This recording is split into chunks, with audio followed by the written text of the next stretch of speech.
জুলাই আগস্টের গণঅভ্যুত্থান নিয়ে করা মন্তব্যের জেরে নীলুফার চৌধুরী মনি এমপির সমালোচনা করেছেন বাংলাদেশ জাতীয়তাবাদী ছাত্রদলের সভাপতি রাকিবুল ইসলাম রাকিব। বুধবার টকশোতে করা ওই মন্তব্যকে অযাচিত আখ্যা দিয়ে ক্ষোভ প্রকাশ করেন তিনি। বৃহস্পতিবার নিজের ফেসবুক অ্যাকাউন্টে এক পোস্টে তিনি এই প্রতিক্রিয়া জানান। বক্তব্যটি ঘৃণাভরে প্রত্যাখ্যান করেন ছাত্রদল সভাপতি।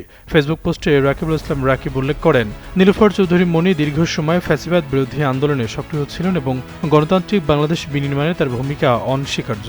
কিন্তু গণঅভ্যুত্থান নিয়ে তার সাম্প্রতিক মন্তব্য ছাত্রদলকে মর্মাহত করেছে।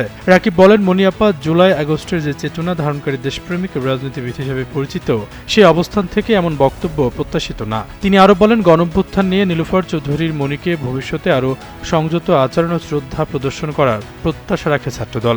দলীয় অবস্থানের বাইরে গিয়েও গণঅভ্যুত্থানের চেতনাকে হেয় করার কোনো সুযোগ নেই বলে উল্লেখ করেন তিনি। রাজনৈতিক অঙ্গনে এই বক্তব্য নিয়ে এখন নানা আলোচনা শুরু হয়েছে।